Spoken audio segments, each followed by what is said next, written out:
Welcome back to You're All Doomed, the podcast that slices and bangs its way through Jason Lives Friday the 13th, Part 6. I am just one of your hosts, Brian. And I'm Maggot Head Greg.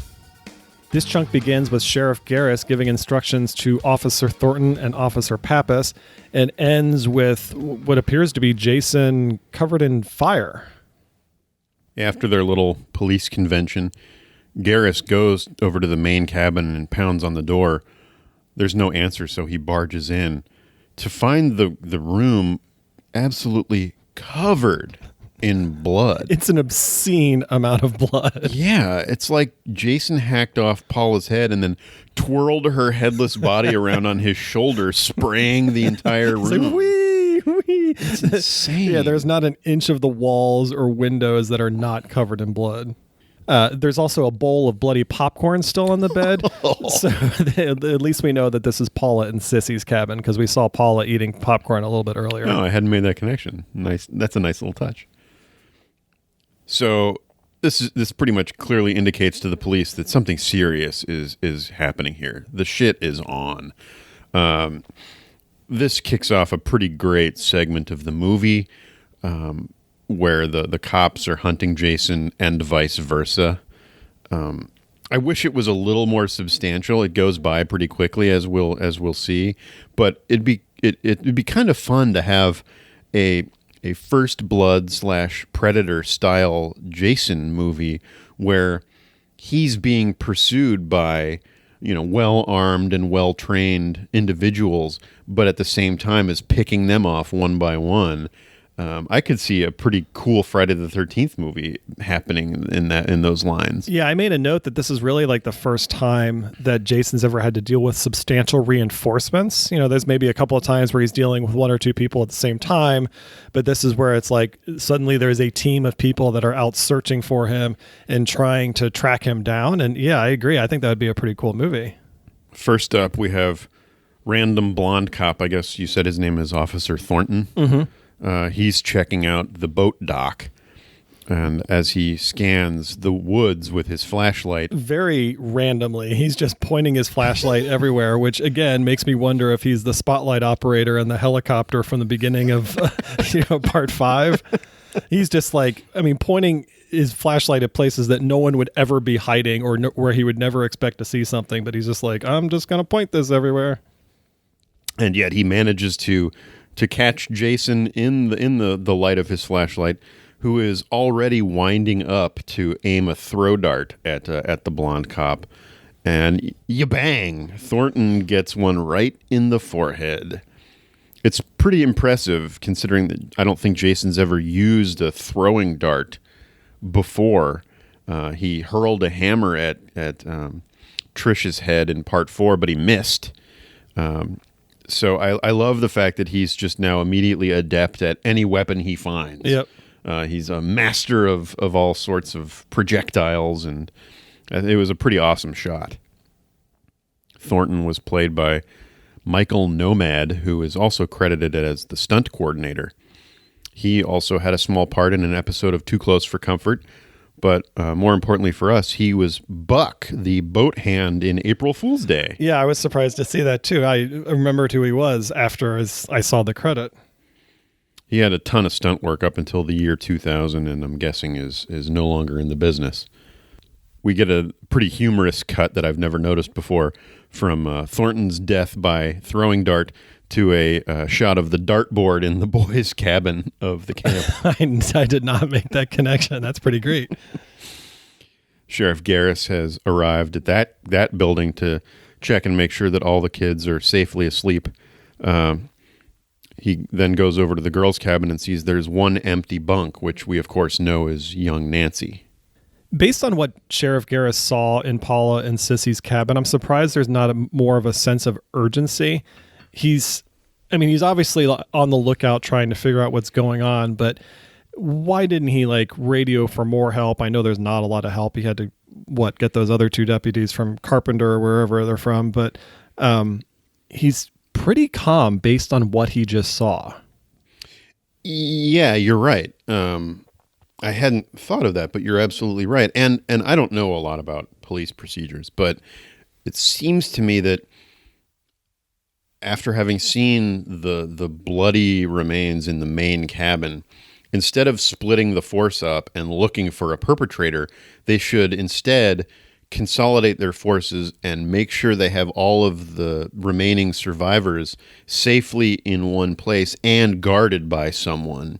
I agree. Like, turn on all the sirens on the police cars or something, so there's something that attracts attention and the kids know where to run to, and like, yeah, gather everyone up and create as much commotion as possible rather than like continuing to sneak around and find people. Yeah, you're basically, his plan is to leave the kids where they are, tell them to stay put, and then go off and hunt down someone who they don't even know for sure is still there. Or, I mean, they don't know for sure that there's not more than one person doing all of this. I mean, well, Garrus is probably still operating under the assumption that it could be. Well, has he ruled out Tommy at this point? I think at this point he's ruled out that it's Tommy, but he seems to be acting under the assumption that Tommy is telling the truth about it being Jason, when it could be multiple people committing these terrible acts. True, that's right. Garrus just doesn't know what's going on.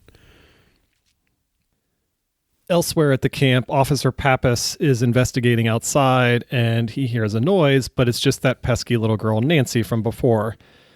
She says she doesn't want to go back into her cabin because there's a scary man, and Officer Pappas goes, "Oh, what scary man?" And then Jason pops out of the bushes with this like similar sound effect of when he like came down from the trees with the paintball game. It was like, and he jumps down, and the girl runs away. But Officer Pappas is able to unload 5 shots into Jason's chest, and they just go right through Jason, and don't slow him down one bit. And Jason has finally had enough, so he grabs Pappas by his mustachioed head and just crushes his skull. Yeah, it's fairly lame for a head crush, unfortunately. I get the sense that it may have been edited somewhat by the ratings board, but yeah, it's a painful looking end for Officer Pappas, and humorously destroys his good looks. He was played by Michael Swan, who has a lot of work in TV movies, and soap operas. He had a long-running role on As the World Turns, and appeared in the V miniseries as Officer Bob Briggs. I wonder if that's a nod to Joe Bob Briggs, the famous drive-in movie theater host. He also has an uncredited role as the Brooklyn Dodgers announcer at the end of Captain America, the First Avenger. He's still working these days, and I found a photo of him shirtless on IMDb. I bet you did. And I framed it and hung it on my wall. For a dude in his 70s, he is jacked. Is he really? Yeah, Does he still have the mustache? Let me go into the bedroom and check the framed photo I have. I also saw that he's friends with Robin Quivers from the Howard Stern Show. Oh, that's pretty cool. Hearing the commotion of Officer Pappas getting a few shots off and then having his head crushed, Sheriff Garrus retrieves his shotgun from the police car, and young Nancy, who at this point is flitting about an unsecured camp, bumps into him too. That's now the second law enforcement officer that she has startled, and she's lucky she hasn't been blown away by these cops. Yeah, no kidding. And as he's consoling Nancy, he sees that the boys have all come out of the nearby cabin to see what the commotion is about. And finally, we start to see some like logical, sensible police work. And Sheriff Garrus ushers all the kids into one cabin and tells them to hide under their beds until he comes back to get them. So at least now he's like found the kids. And Cooler he's like, okay. heads have finally prevailed. Yeah, you're right. We get some absolutely hilarious insert shots of children diving to the floor of the cabin. I laughed my ass off watching these tiny bodies flying all over the place. But instead of sending a radio call for more backup, he racks a shell and then goes off exploring on his own. In the darkened woods over by the woodpile, he trips and lands next to the body of Officer Pappas, who has a shockingly intact head for what we just saw happen to him. But there is a stream of like chunky green boogers flowing out of his nose. That's how I want to go out. And then there's Jason. He's simply standing there, sizing Sheriff Garris up. Finally, he raises his machete, and Garris nails him in the gut with a blast from the shotgun, knocking him to the ground. But Jason has a strong core and is really good at sit-ups. So he shakes off these injuries and gets another blast from the shotgun and another, each time sitting back up with virtually no effort. Now that he's out of shotgun shells, Garris switches to his service revolver and shoots 4 times.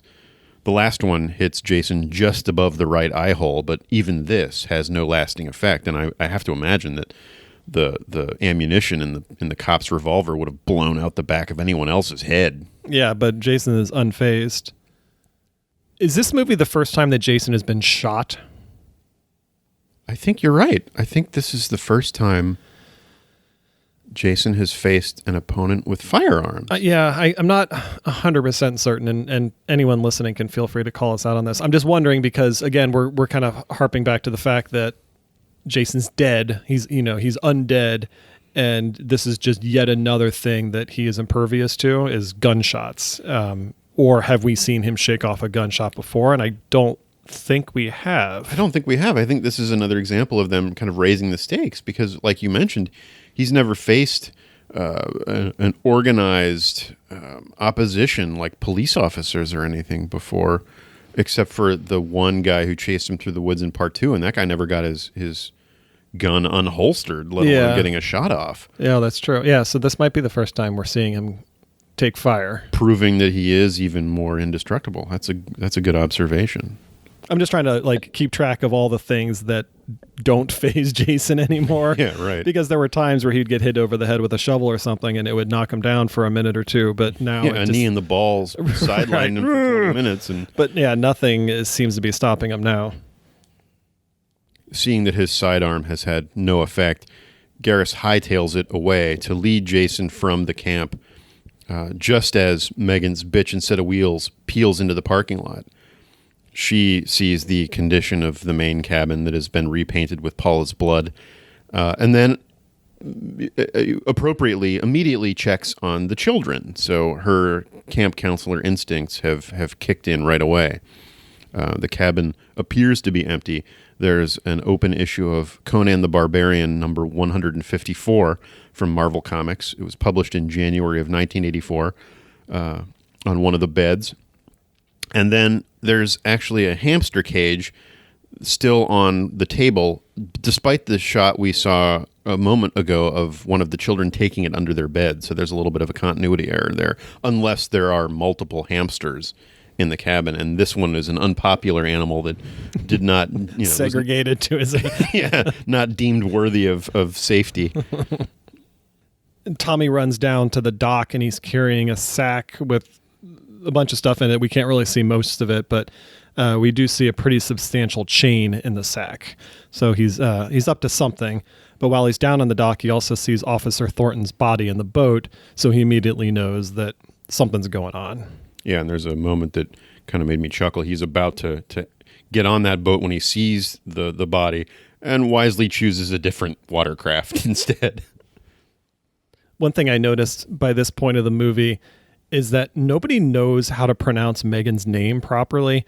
Between, Tommy and Deputy Rick and Sheriff Garris, they get variations of Megan or Megan or Megan. It's all over the place. So I'm sure it's just because everyone's from different parts of the country, all these actors, but it's just great that there's no consistent way of saying her name. That's pretty funny. We get a quick shot of Jason in the woods having lost track of the sheriff who is hiding in the foliage nearby. And then we go back to the cabin where Megan tells the kids to get back under the bed and she'll go find her dad. This then pans over to Tyan and Billy, the 2 young boys from earlier. They're hiding under the bed, and Tyan tells Billy that they're dead meat, which that moment cracks me up and is actually used as inspiration for the name of a popular YouTube series called Dead Meat that covers horror movies, and I think anyone listening to this would also enjoy watching that channel. While all this is going on, Tommy is able to track down a fairly substantial boulder, and he's starting to roll it toward the dock. And he yells at Megan to use her dad's radio to call for help and an ambulance. And then when Megan gets to her dad's patrol car, when she opens up the door, Sissy's decapitated head rolls out onto the ground. That was a little bit of a nasty surprise. Megan's scream is heard by Tyan and Billy as they head under the bed. So we get another payoff where Tyan says, "Real dead meat." And then the other kid responds, "So what were you going to be when you grew up?" And yeah, that's a great line. But it's funny. Like, it's not so much the line that cracks me up as Tyan's reaction, where he kind of gives this incredulous look back to his friend. Sort of like how everyone always talks about John McClane saying "Yippee-ki-yay, motherfucker" in Die Hard, but it's not so much that line as much as what he does immediately after he says it. He says, "Yippee-ki-yay, motherfucker." Oh! Right. And that's the part that always makes me laugh. So I've always brought this up throughout the other seasons about, how we would have responded in certain situations as adults, but this is really the first chance where we can think about how we would have responded if we were in this situation as children. So obviously these kids have been told to hide. Would you be comfortable with hiding, or would you try to do something else? I mean, I'd probably not fight back is not an option, but would you just try to make a break for it and just keep running in a certain direction, or would you really just hide? I'm enough of a rule follower that I would probably follow the instructions of any authority figure who I trusted had a grip on the situation. So if both the sheriff and the pretty camp counselor who had told everyone to stay put said so, I mean, I probably would have said, should we barricade the doors more or That's something? What I'm thinking too. Yeah. I would stick with as many people as possible, but then maybe also do a little improvising and, like you said, barricade the door or arm myself with something like a hamster.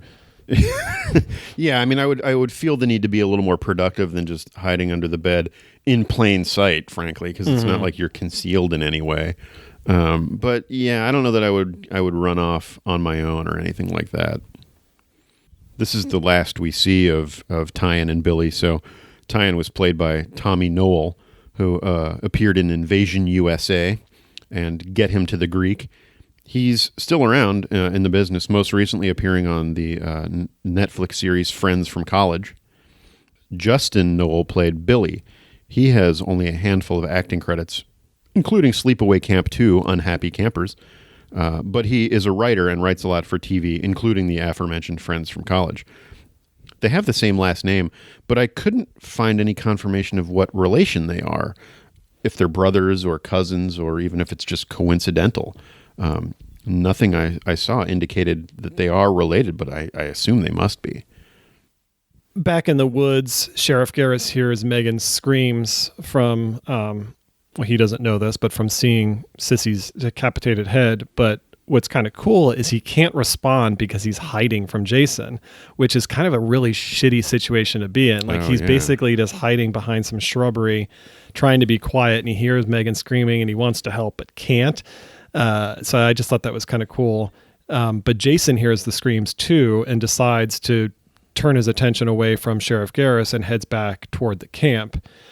It's at this point that Sheriff Garris jumps Jason from behind and first knocking him down with like a kind of a large stick and then bashing his head in with a rock, which only pisses Jason off more.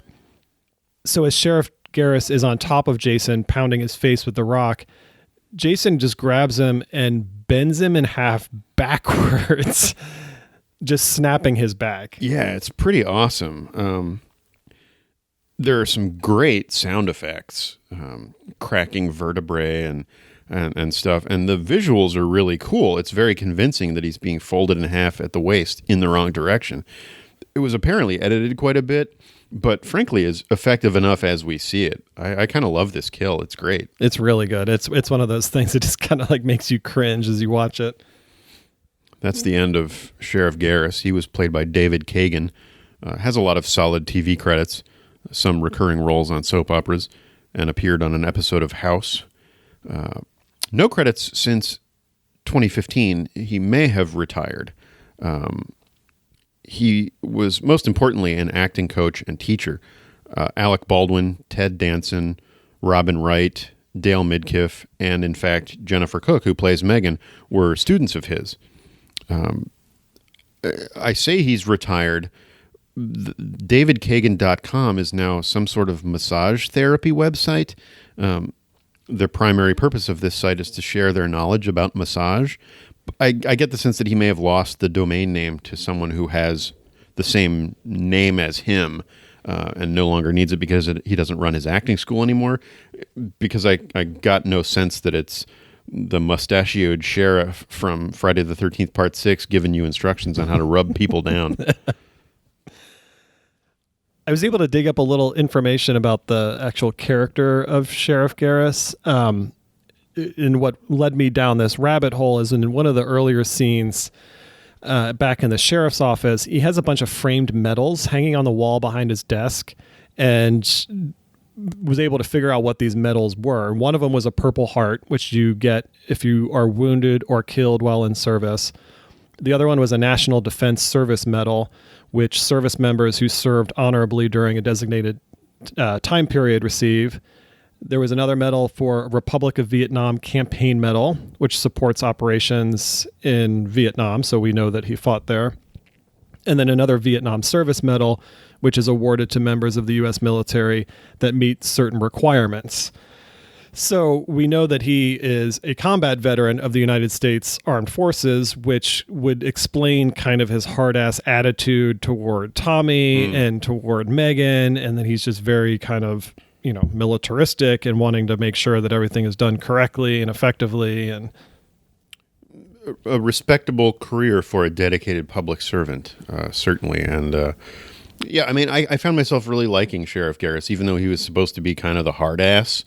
I think a lot of that is due to David Kagan's performance, but I was sad to see this character be dispatched so brutally because I liked him.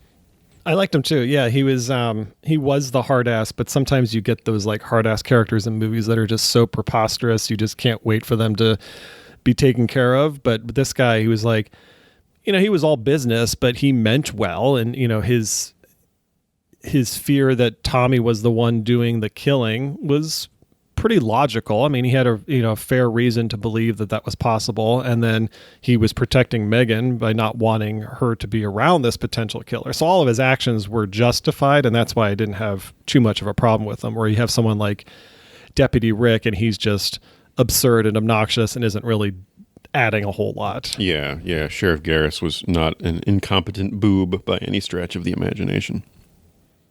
Down at the water, Tommy has managed to get the enormous rock into the boat. There's a moment where I think the actor may have actually hurt his hand. Getting this thing in the boat. Yeah, he's like struggling to get it in, and at one point he's just like, "Ugh," and he's like looking at his hand, but then decides, well, they're still rolling, so I got to keep going. But he's also starting to secure a chain around the big rock, so he's up to something. Yeah, he's fashioned a loop at the other end. And then putters out onto the lake using the outboard motor. And then we cut to an absolutely awesome shot of Jason exploding through the door of the kids' cabin, freaking all of them out. None of them were hiding under the beds, but it's spectacular. I didn't think we were going to be able to beat the Jason explode. Well, it ended up not being Jason, but in A New Beginning, when Roy bursts through the door and it explodes, like that was pretty hilarious by just how much that door splintered. But this one, there's just so much force. I watched this over and over again. I did it frame by frame because I wanted to see if maybe they like detonated the door first before Jason walked in. But no, it really looks like it's Jason or the stuntman pounding through this door, which is probably just made of balsa wood or something. But it's just so cool because you can even see him at the end, like he bursts through the door so hard that he's kind of like stumbling, but he's able to catch his footing at the very last second, so it looks really convincing. But yeah, this is so hilarious. Excellent.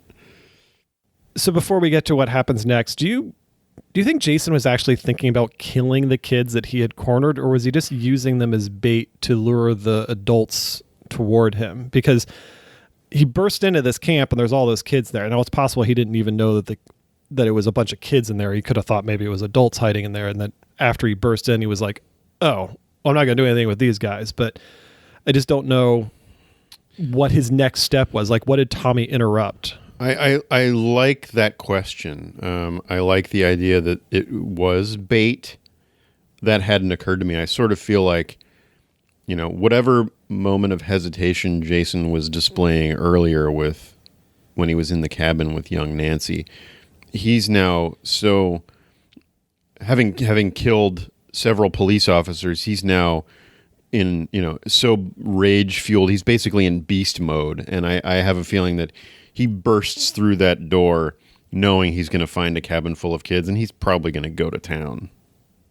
I could be completely off base there. I don't know either. That's why I asked. It feels like he's in a full berserker fury. Moments earlier, Tommy had told Megan to head back to the cabin to protect the kids. But just as she gets to the cabin, Tommy yells at her and has her come back to the lake. And as she turns around to go back to the lake, it's too late. Jason smashes through a window in the cabin and manages to grab Megan outside. And he starts to squeeze her head to crush it when he hears Tommy calling to him from the lake. And he's like, come on, do it. Come on, kill me. I'm here. Kill me. I'm here. Come on. I'm over here. Come on, do it now. That's a really damn good Dutch impression. It's basically what he says. But Jason's unable to resist the opportunity to shut up Tommy Jarvis once and for all, so he kind of releases his grip on Megan's head and starts to head down toward the lake. Yeah, we then get a shot of all of the relieved children, including little Nancy, looking at Megan, who has survived her brief encounter. There's a pretty hilarious moment at the very tail end of this shot where one super tall kid pops up in the back, almost like she's desperate to get in frame before the camera cuts away. I watched it like 5 times because she cracked me up every time. Jason continues to be torn between whether or not to kill Megan and the kids or taking care of Tommy. So Tommy continues to egg him on. He's like, come on, Magahead, it's me you want. Come on, you pussy. Yeah, he calls him a chicken shit and a pussy. I don't fully get Tommy's plan here. He's luring Jason into the water. But Tommy's far enough out on the boat that Jason is, mere feet away, but then completely disappears beneath the surface. So was Tommy going to chain him to a rock in like 7 feet of water? I can't quite figure out what the plan is. I started questioning this plan the second Tommy started to take the boat out into the lake, because like we can start to draw some conclusions like, okay, he's got this giant boulder, he's got a rock, he's probably going to put it around Jason's neck. But you're right. If he's going to paddle out, or if he's going to take the boat out into the middle of the lake, Jason still has to get to him. So I feel like the plan would be to get Jason into the boat. So maybe like stay at the dock, get Jason in the boat, and then maybe gun the motor, go out into the lake, and then put the chain around his neck. But like having to get Jason to swim out there, yeah, I mean, if Jason in potentially shallow water, it's like, right. If Jason can stand to walk out to where you are, even if he's just beneath the surface, I hope there's no slack in this chain, because then Jason will be bobbing around on the surface right. of Crystal Lake forever, like waist deep water. Yeah. But Jason has now vanished below the surface of the water, so Tommy finds himself unsure of what to do next. He dumps a bunch of gas out of a gas can and decides to light the lake on fire. Yet another tactic that I don't really understand, because what purpose does it serve to light the surface of the water on fire if Jason's underwater? Like, are you trying to prevent him from coming back up? Yeah, or give yourself some protection. Like if Jason does pop back up and catches fire, then he'll be taking damage even while you're trying to get away from him. Or yeah, because it would make sense if he is creating a perimeter around the boat, but if he's creating that fire perimeter to keep Jason away from the boat, that makes sense. But that's not what he's trying to do. He's trying to get as close as possible to Jason so he can put this chain around his neck. So yeah, it was just, it's a cool effect. It looks, you know, Maybe Tommy didn't think the situation was visually interesting enough, so he decided to add some yeah, fire. they couldn't get the lights out there in the lake. So like, we need more light. What can we do? Like, well, let's just set the water on fire. This segment ends with Jason popping up from the water behind Tommy, and they begin wrestling in the boat. The death count this time is 3 police officers. Thornton, the random blonde guy, Officer Pappas, who had a fantastic mustache that is now caked with snot, and Sheriff Garris. So to find out if Jason's able to get to the fire extinguisher in time, you're just going to have to wait till next week. So until then, you are all doomed.